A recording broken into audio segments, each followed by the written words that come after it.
So I was thinking through last night how to kind of bring this to a close because we are finishing up this little kind of mini-series this morning, and then we're moving to a new series beginning next Sunday, calling it Messy Christmas. And what I'm wanting us to dive into is how the hope of Christ speaks to the brokenness in our lives.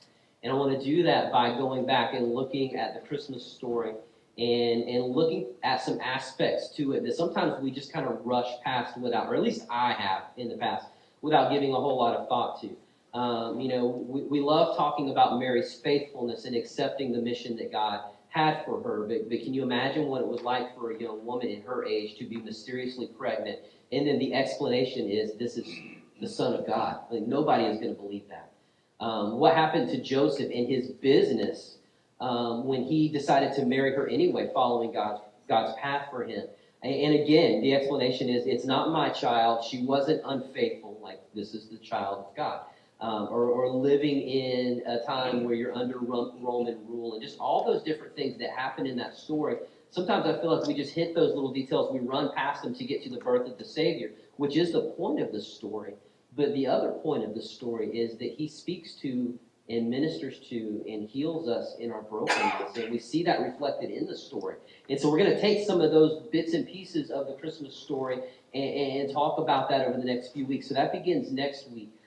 Today we're finishing up our conversation on generosity. And I don't know if you have felt like this, but I just kind of was thinking last night about the people that might be saying, why are we spending time talking about this? Why are we taking 3 weeks out of our time to talk about generosity? I'm a generous person. I don't have a problem with this. I give, I serve, I do all of those things. And for, I would say, most of us in the room, that is probably true. But I also know this to be true, that when it comes to things that we need to work on in our lives, there's room for all of us to grow. And sometimes what happens is, even when you talk about something that is familiar, even when you talk about something that you think is not an issue in your life, sometimes one little piece of that can stick out to you as the Holy Spirit works in your heart to reveal some things that you do need to kind of address. And so I was thinking about that last night as I was scrolling through Facebook, and I came across this picture. And I thought, that kind of says what I want us to be thinking about. On the surface, and honestly, it took me a couple of seconds to get it. It says, don't be like the person on the left. Well, what did they do? Well, they swept off or they cleaned off their steps. There's nothing wrong with that. How much more energy and time would it have taken, though, for them to just clean off the whole stairway and take care of their neighbor? But not only that, there's something very subtle going on in this picture.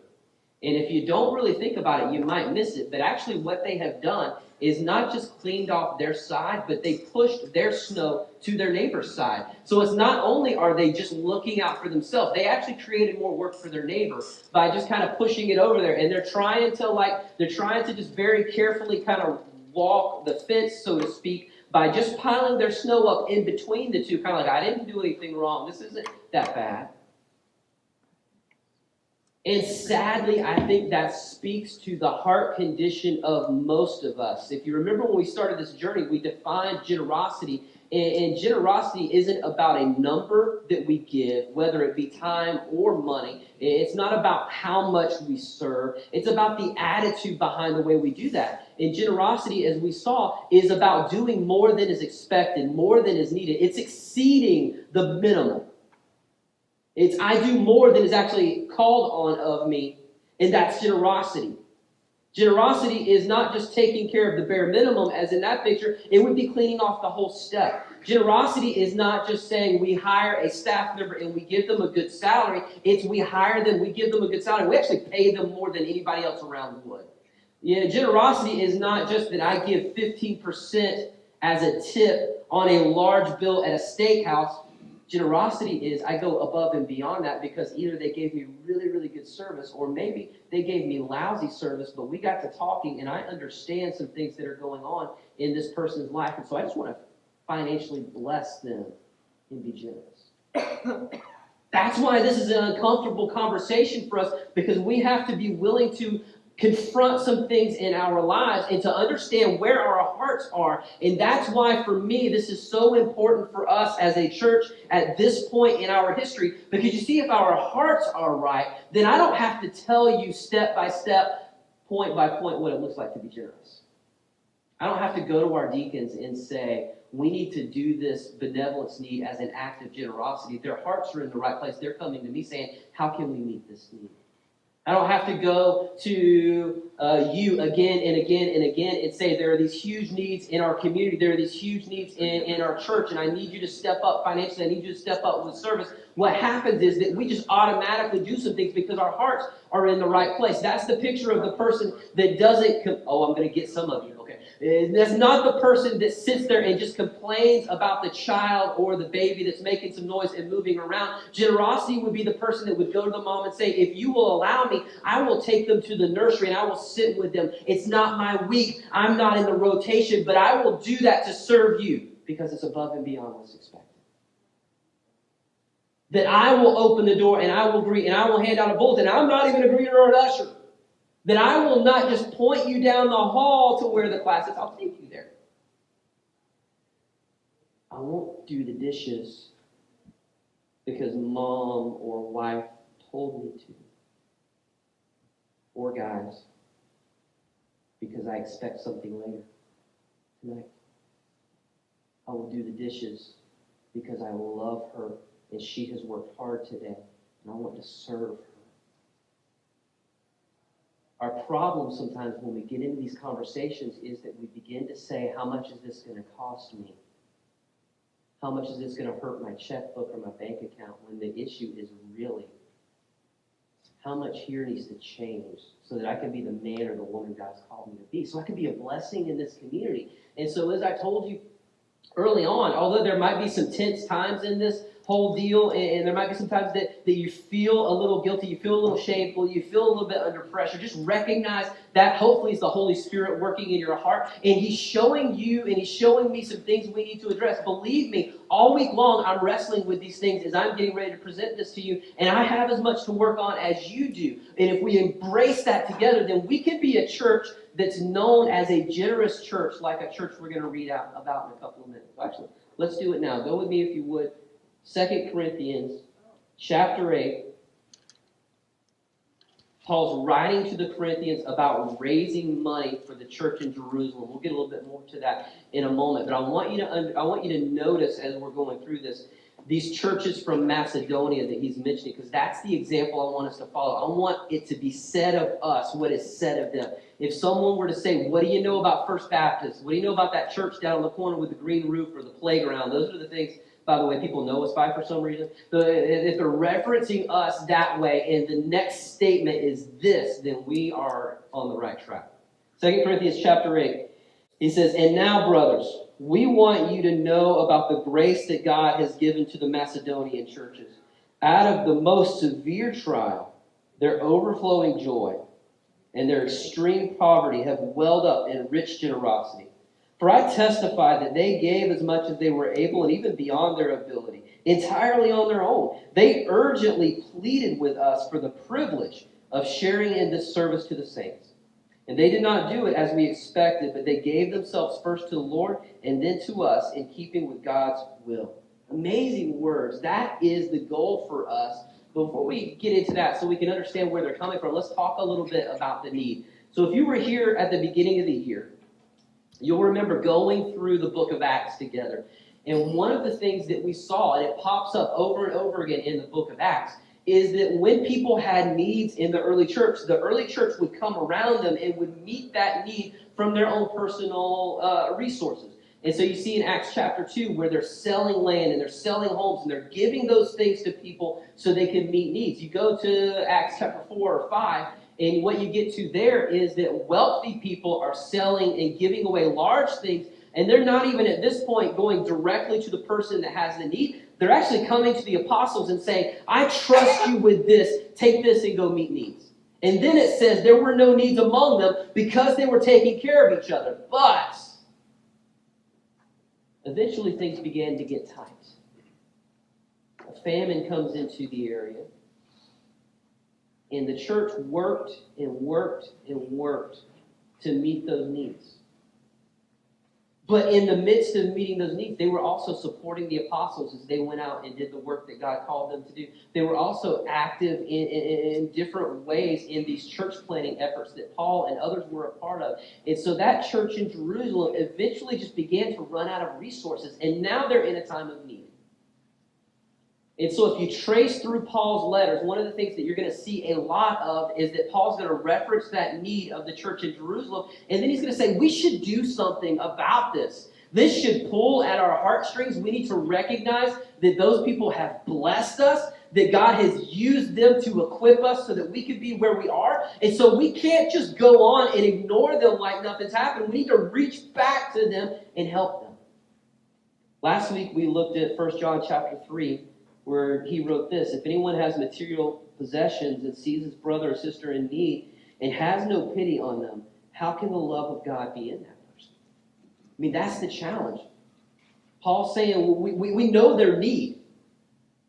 We have been benefited by and blessed by them, and they have supported us, and they have taken care of us. They've allowed us to be right here where we are now. And since we know their need, we can't leave them hanging. And because of that theme that we see all through the New Testament scriptures, one of the things that we've been talking about over the last few weeks is that was their need back then. What is our need now? We're surrounded by people who are in need. And right now, one of the headline stories is forest fires in California. I mean, there are tons of people out there that are struggling because their home, their business, their whatever has been eradicated. But you come closer to home, though, there are people that are still living in tents. There are people that are still not sure where their next meal is going to come from, not sure how they're going to pick their life back up because of Hurricane Michael. And again, homes, businesses, churches, like all wiped away. I mean, imagine what it would be like if this building wasn't here. What would we do? How would we worship? But then also, what would we do if it's not just a problem with the building, but half of the people in our church have homes that are either gone or partially gone? And then, like, nobody has a job, and so we're all just kind of stuck together. And how do you meet those needs? And how do we pick up and move forward? And we can't even afford the deductible to have insurance fix the building. And that's the reality for people right now. Which is why I keep saying we can't forget them. That's why we're supporting Family of God Church with a part of our offering. As I said before, we can't help everyone, but we can help someone. And so we're coming together with our association. We're doing something that we can do because, as John said, we can't understand their need and have financial resources to meet those needs and not do anything, because that is counter and contrary to God's love in our hearts. Much closer to home. Here in Lakeland, there are around 300 people who are homeless. We talked about how there are dozens of families that live around our church that aren't quite sure where their next meal is going to come from. And you back up a couple of days ago, the biggest problem for most of us was deciding whether or not we were going to unbutton our pants or just change into stretchy pants after lunch, right? And that is not their issue. Like, their issue is, I don't know how I'm going to eat next. Worse, I don't know how I'm going to feed my kids. People who are living with a reality of drug and alcohol addiction. There are people who are living with a reality of an abusive person in the home. There are people that are just overwhelmed with stress and worry and anxiety. And all of these things are going on in people's lives. And one of the things that we hadn't even talked about as we've looked at those needs is that many of them are the result of the fact that in Polk County, over 80% of the population is lost. Like, they don't know Christ. That is not their reality. We still want to live in like that 50s era where we feel like everybody kind of knows Jesus, or at least knows enough Jesus to get by, because that's not possible, but we sometimes begin to think that way. their names on the membership at a church where they came to that one function that one time, maybe said a prayer or something. And the reality is, though, like those people, a lot of them really didn't know Christ, even though we thought they did. And so now, a generation or two later, their kids aren't even trying. Like, they don't even feel like they have to go put in time at the church. They don't feel like they need to go to that revival and say a prayer. Like, that's not on their radar at all. And so the latest surveys are saying right here in Polk County, not like sub-Saharan Africa, not the Amazon, not Haiti. I mean, those places I'm sure are very similar. But right here in our backyard where you can throw a rock and hit a church. You could throw Jason Troy and hit a church. I mean, like we're just all right here together, and yet 80% of the population is lost. There are huge needs here. And if we were to go back and take 1 John 3 and apply it to our situation, I think what we would have to say is if we know that there's a need here and we don't have pity on them, we have resources, but we're not using those resources to meet those needs, then we have to ask the question, how can the love of God be in our homes? So we don't want that to be our story. And the reality is, it's not because we are an uncaring people. It is not because we don't love people. It's not because we don't love God. The reality is that for many of us, we are just way too distracted. The Christmas tree up over the weekend, and as we were hanging all these ornaments on the tree, it's kind of a tradition from Priscilla's family to give ornaments every year at Thanksgiving. And so we have this huge collection now of amazing ornaments that her family has given to us that tell the story of our lives. And as they were putting them up there, I was thinking, no, I'm so glad we don't have a cat. Right? Because you put any kind of shiny, dangly thing in front of a cat, and what do? Like, there's nothing else in life that matters. I just got to get the shiny, dangly thing. Well, here's the reality. Most of us live our lives like that. And so when the Black Friday sale comes out, when the new gadget comes out, when the new Apple anything comes out, like most of us are like, woo, shiny thing, I got to have it. Because our treasure is on earth and not in heaven. And so all of those things capture and captivate our attention, and they draw us away from the needs in our community and our ability to meet those needs. And that's why we need to have these kinds of conversations. And so let's look at the example then, and let this be a motivation to us. Like, let's let this be what is said of us. Let's make the necessary changes so that this can be our story. I mean, what happens in Highland City? What happens in your home, your school, your work, wherever it is you are, if we become a people who are generous like the Macedonians were? That we would plead, that we would be urgent about wanting to use whatever God has put into our hands to be a blessing to someone else. So looking again, he says in verse 1 there, and now, brothers, we want you to know about the grace that God has given to the Macedonian churches. Out of the most severe trial, their overflowing joy and their extreme poverty have welled up in rich generosity. For I testify to you that they gave as much as they were able, and even beyond their ability, entirely on their own. They urgently pleaded with us for the privilege of sharing in the service to the saints. So here's what we learned from them. Well, first let's talk a little bit about who the Macedonian churches are. And so on Paul's second missionary journey, so he went out and he came back, and then he went out again. When he went again, he started churches in Thessalonica, Berea, and Philippi. And so those are the churches that he's talking about in this place that at that point was called Macedonia. So he's saying these churches are the ones that I want you to be like. Now, here's why he's writing to the Corinthians. In 1 Corinthians, we're going to look at this in a minute, Paul had already written to them about this need in Jerusalem. He actually outlined for them a strategy, which is where we're going to end our time today. But time has passed, and for some reason, they dropped the ball. They had said, we see the need. We want to do what's necessary. We want to help these people in Jerusalem. But somewhere along the line, like the shiny stuff of life came down, and they got distracted, and they never finished it. And so now Paul's going to write back to them. He's saying, listen, I want you to pick up what you were doing before. I want you to seek to be a blessing to the church in Jerusalem. And so that you know what that can look like, I want you to model the churches in Macedonia. I want you to hear their story, and I want you to be like them. First, their story is that they gave sacrificially. It is significant that he says, you know what, they're experiencing some kind of trial. He doesn't say what that is. Maybe the famine is hurting them as well. Maybe they're under persecution because of their faith. Maybe there's something else that's going on in the region. He says, but they have some kind of trial. And by the way, also, they have this great joy of being a part of this in spite of their own poverty. Sometimes our excuse for doing nothing is that we feel like we don't have enough. I don't have enough money. I don't have enough time. I don't have great enough resources. I'm not talented enough to meet that. And so that then becomes our excuse to sit back and to do nothing.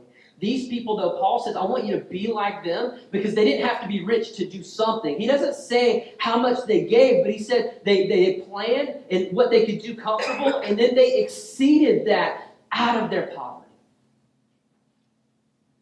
In a similar way, there was a day when Jesus and his disciples were at the temple, and the custom at the time was that when they would come and make their offerings, they would come in this public place and they would just drop it down. We could fire our ushers if you guys want. We could start doing that. Like we could put a little plate here and let you come. Does that sound like fun? Like right in the middle of the worship, some people are like, I'm packing my bags now. But anyway, that's what they did back then. They did it publicly in front of people. They came and they put their offering in. And as this little old lady comes down and she puts her offering in and she moves on, he just gets the attention of his disciples and said, do you see what she has done? Everybody else today has given out of their wealth, but she gave out of her poverty.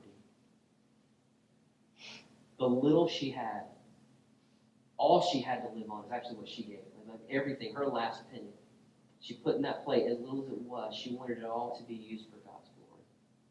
I think it's for one thing, I think it tells us a story that even 2,000 years ago, the senior adults were the ones who were faithfully giving. The sad thing about that, like the great thing is they're setting up a legacy for us. Like they are showing us this is what faithful giving and faithful living looks like. The sad part of it is that they have the least means. And those of us who are a little bit on the other side of that have much greater income, sometimes give far less. The difference is that oftentimes with that age comes wisdom and a recognition of what's important.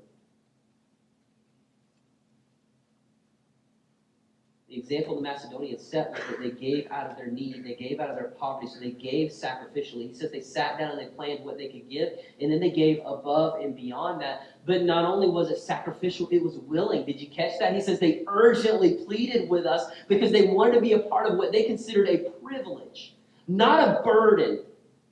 Not something that their arm had to be twisted to do. Not something they did out of guilt and shame. Not something they did so the pastor would see it and they could feel good about themselves. Not something that they would blast on Facebook so all their friends would know that they're charitable this time of year. Like none of that stuff. Like what they were doing was they reached out to Paul.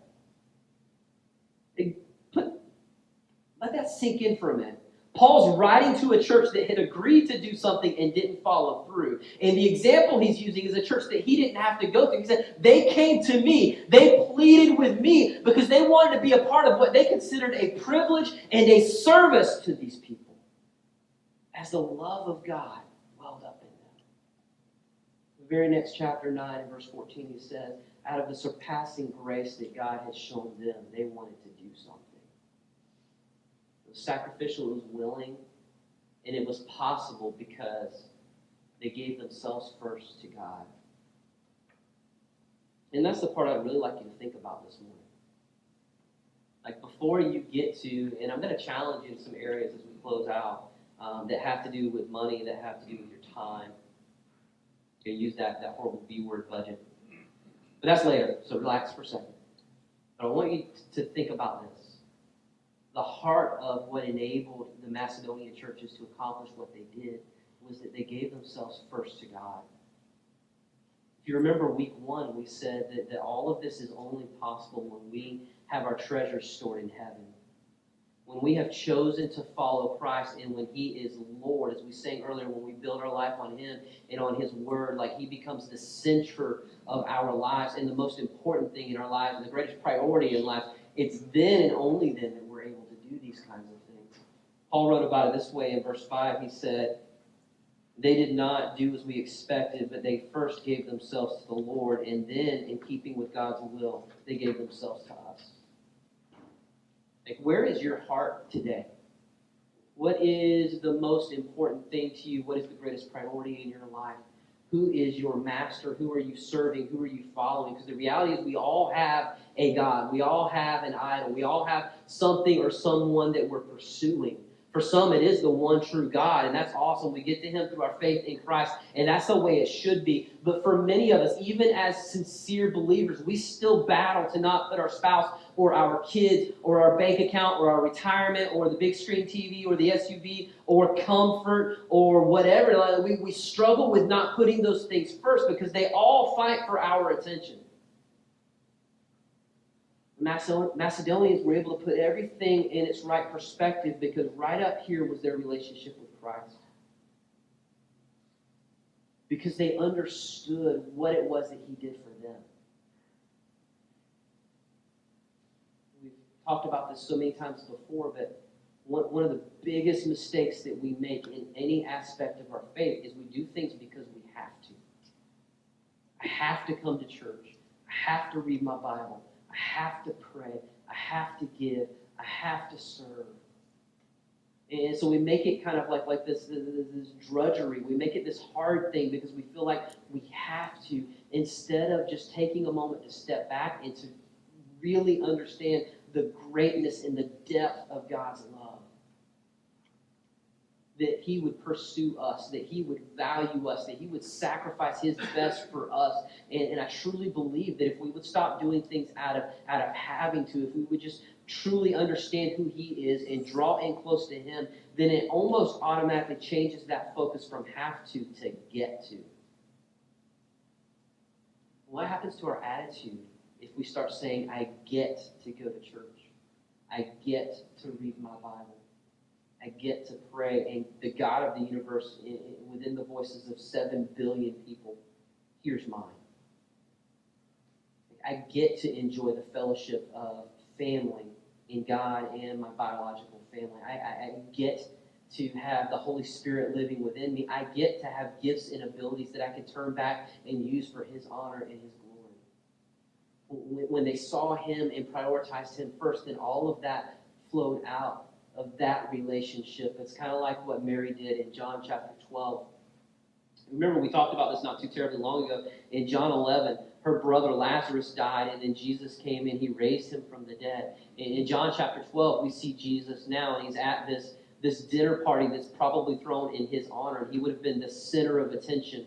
And so everybody's looking at Him. Everybody was always either trying to get close to Him to get something from Him or get close to Him to discredit Him because they were jealous. And so all of that stuff's going on. And in the midst of all of that, Mary, this sister of Lazarus, this person who may or may not have had a questionable background, comes into that environment with this jar of perfume that it's estimated would have been about a year's wage. So shaken by, so taken by this guy Jesus who had been a friend. Remember, He came and visited their house. And he's teaching in the one room. This is the first time we meet them. He's teaching in the one room, and Martha, her sister, is in the kitchen, and she's banging the pots and pans like some of you guys were doing Thursday. Like for some of you, if you picture the way you were Thursday morning or Wednesday night when you're frustrated because nobody's in the kitchen to help you, and the mess is getting bigger, and the turkey may or may not be done right, and the stuffing, and like all that stuff. Like when you were frenzied and at your wits' end, like that's where Martha was that day. And so she storms into the other room. You may have done this too. And goes to Jesus and says, would you just please tell Mary to help me? Like, remember that? Like, this is the same family. Martha, you're worried about a bunch of stuff. Mary chose what's important. Like, you should do what she's doing and sit here with me. We'll worry about lunch later. And remember what I did with the fish and loaves? Like, I can take care of lunch later. Let's spend some time together. You fast forward John chapter 11. Lazarus is dead. Jesus intentionally delays 4 days and then goes and sees him and raises him from death. And so you can understand all the emotion that's welling up in Mary's heart as she probably quietly tries to shuffle into this room and not be noticed. But as soon as she gets in proximity of Jesus, every eye is going to be on her. as she takes this exceedingly expensive perfume that she may have been saving her entire life. And she pours it on his head. She pours it on his feet. You have to get a mixture of all 4 Gospels to get that. And then she takes her hair. And in a room full of men that she didn't know, she lets her hair down, which was a huge no-no in her time. Was it because she didn't think to bring a towel? Maybe. Was it because she felt that comfortable with Jesus? Maybe. Did it get every attention of every person? Every judgmental glance in the room? Absolutely. She just wiped that perfume, cleaning his feet, leaving in the air the aroma of this expensive and probably very beautiful perfume. Judas, the guy that would later betray Jesus, said, man, she should have just taken that stuff and sold it and fed the poor. And then John tells us he wasn't really all that concerned about the poor, but he took care of the money. He liked to steal from the pot, so he would have rather had access to that money than have it wasted on Jesus' feet. And in that whole scene, we get this picture of what it means to be so taken by Christ and his love that you would pour out extravagant gifts and acts of affection and love on him. And Paul's telling us, listen, that's the way the Macedonians lived. And because they lived that way, I didn't have to write them and ask them for their help. They knew of the need, and they let the love of God well up in them in such a way that they would reach out and say, we can meet that need. I will sacrifice. I will go without so that someone else doesn't have to. And guys, that's just the way I want us to live. This is the kind of church that I want us to be, that when needs come up in our community, before we ask, how did they get into this place and what did they do wrong and what sin is in their life and what church are they a member of or are they ever going to come to a worship service or any of that stuff, before we worry about the physical stuff, we just say, you know what, because we love, because God loved us, I want to meet that need. And honestly, I think, could be wrong, but I think a lot of us are there. And what we really need it is not just the motivation and not just the challenge, but a strategy. We need a way to be able to meet those needs. And that's what Paul gave to the Corinthians the first time he wrote to them. So if you don't mind flipping back a couple of pages. The end of 1 Corinthians chapter 16.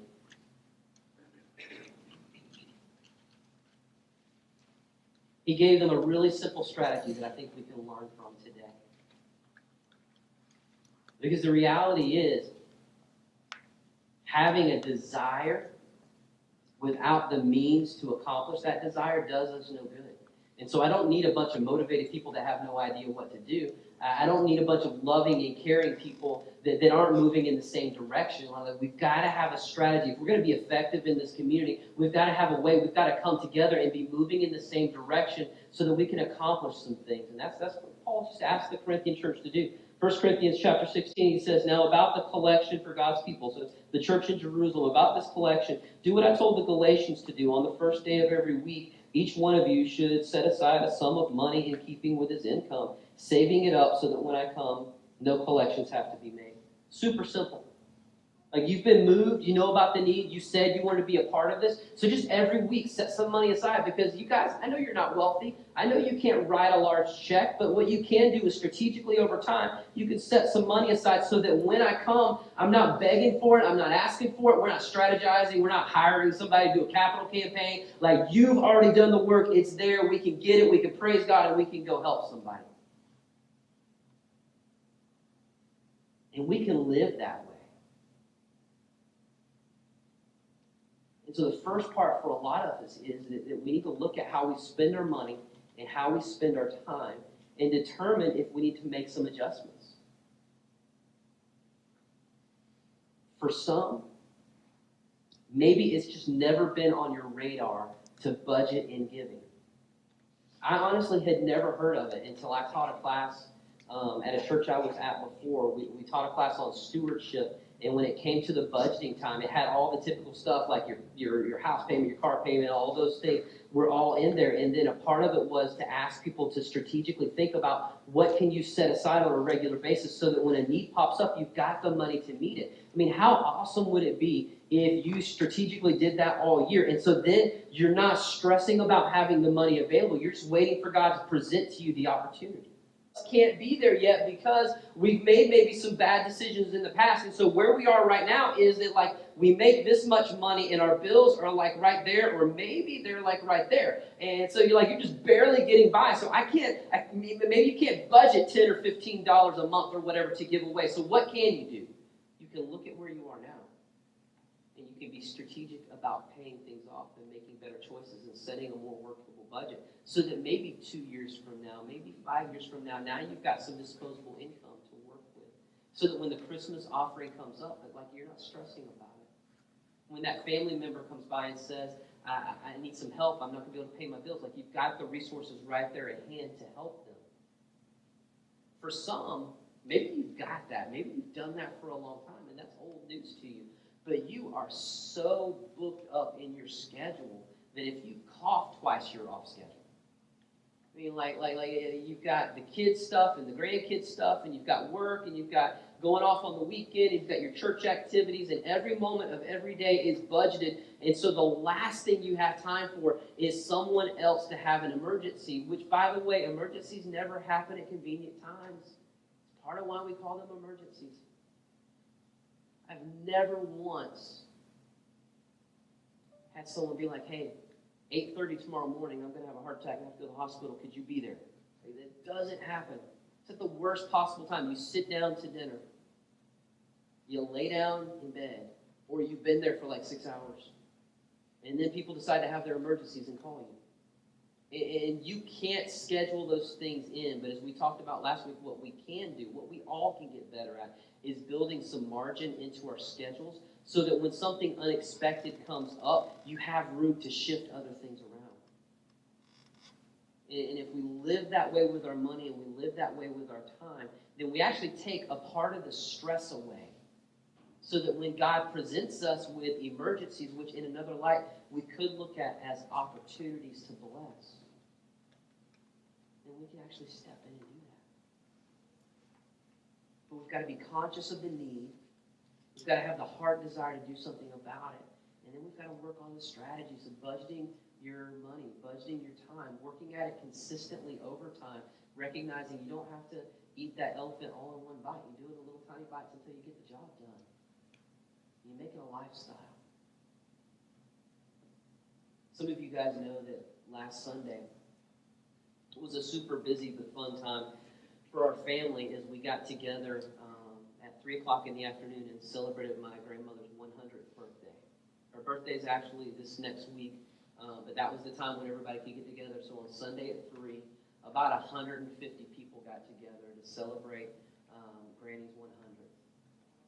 And then, because that was a super busy day, my family went back over and spent some time with her Tuesday evening so we could actually interact with her and talk to her. And it's awesome. She's just one of those people that you don't have to ask her to start telling stories. She just starts telling stories. And she told us about how she and my grandfather met and got married and moving from Georgia to Florida and all of those things. It was an amazing day with her. And I was reflecting back over that, and I began to think, she's not an amazing woman just because she existed and endured for 100 years. That is a major milestone that most people don't make it to, but that's not what makes her special. She has some great stories and wisdom, and I love to sit and listen to that, but that's not what makes her special. What makes her special is that anyone and everyone that she had the opportunity to, she invested in. As far back as I can remember, there are memories of my grandmother specifically investing in my life. Now, she may not have been the first, but she's the one that I remember first taking a quarter and putting it in my hand and telling me, when we get to church at this point in the day, this is when you give this and this is why you do it. She's the one that I remember first praying with. She was the one that I remember taking me to Sunday school and taking me to church. She was the one, if you've heard the story, that was there when I got saved, sitting in that back row. I admitted that in front of all you guys. Sorry. Sitting in the third row. I elbowed her during the invitation and said, I got to go. She thought I meant go to the bathroom. And so she said, no, you can sit still for a minute. I said, no, I got to go. And so she let me. Like, that was Granny. Granny was the one that, after school, would fix me peanut butter and jelly sandwiches and then talk about life. She made time for me. And that was generous. She saved up from her retirement and from her Social Security and all of that and gave huge gifts to people in my family over and over again at times of need. A cousin that was struggling, like she bought him a truck and then allowed him to live in her house until he got on his feet again. And she made the same offer to several family members over the years. My brother, when he came back from the Army, my brother served in the Army for the first 4 years after he graduated from high school, was in the first Iraq War, and when he came back, he just didn't really know which direction to go, but he didn't want to come back home, so he went to Granny's for a while. And so many people have that story. So many people know that God acted in their life because she made time to invest in them, and she made time to pray for them and to pray with them. And so if nothing else from the last few weeks, what I want to motivate us to do is to have the desire to let God work through us, to love other people the way that she has over the last 100 years of her life, and then for us to be strategic in the way we plan our lives, what we do with our time, what we do with our money, what we do with our resources, what we do with our talents. Do you guys realize that here in our church that we have people in the medical field, we have people in the education field, we have people in law enforcement, we have people that run businesses, we have people who do complicated engineering. We have people who have very analytical minds. We have people who have very creative minds. And here's the sad thing about that. Like all of those gifts and abilities, and for most of us that God has poured all of that into, we only use them to make money.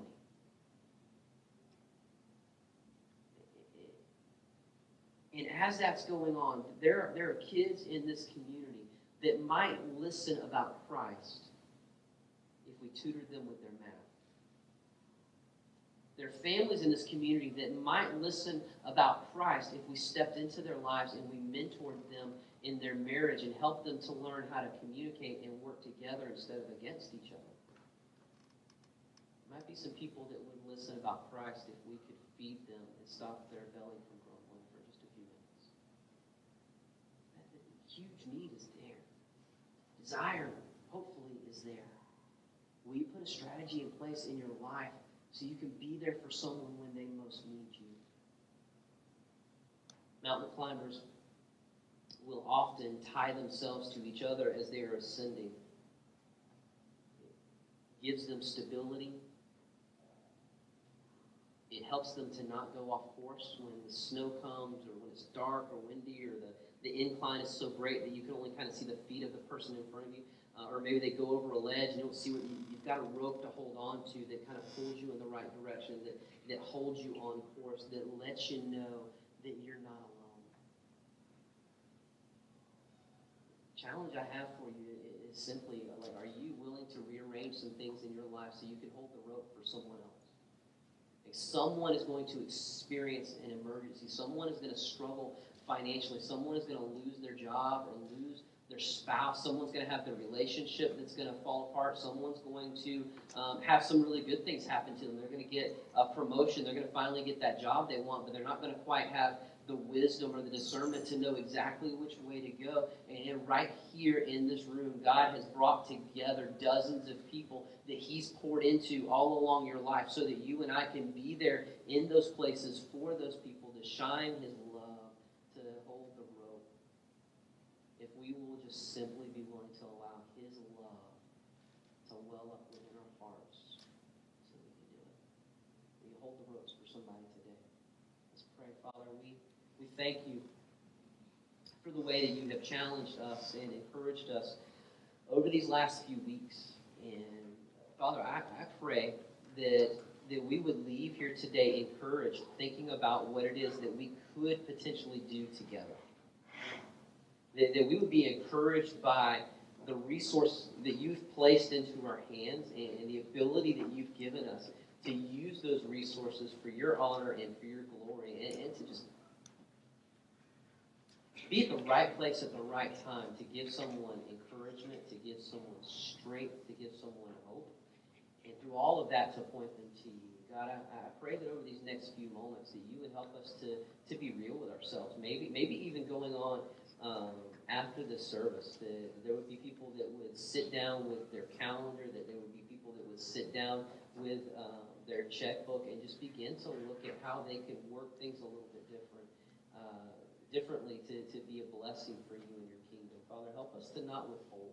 Help us to not seek primarily to accumulate for ourselves, but to be willing, to be ready to be there for other people. And I pray, God, that this community would see you in that they wouldn't see us, that it wouldn't be about what we've done or what we've said or the blessing that we've had, but genuinely it would be about us being able to just show someone your love. To have that conversation of, why are you doing this? Because God loved me. Because God sent someone into my life at a time when I needed it. Someone offered me a job. Someone offered me a chance. Someone bought me a lunch. And I want you to see Jesus' love in that same way. Father, in this room I recognize also that there are some needs. There are some struggles. There are some challenges. God, we've got some people in our church that are battling with some pretty significant health issues. We've got some people in our church that are looking for a job. We've got some people in our church that have hit some roadblocks along the way, and finances are tough and tight. And I pray, Father, that you would intervene in each of those situations and that you would draw those people to you and meet those needs. And I also know that we're drawing people in. We're seeing people come who may not have a relationship with you. So I pray for those hearts as they walk through the door, that you would bless them and that you would help them through us to feel welcome, but also that you would help them to receive your word, your Son. Pray, God, that you would help us to be moved by not just the physical needs that we see in this world, but the spiritual ones as well. And that it would really move our hearts to have that realization that there are so many people in this area that don't know. Help us to make that our mission, to change that, to push back the darkness.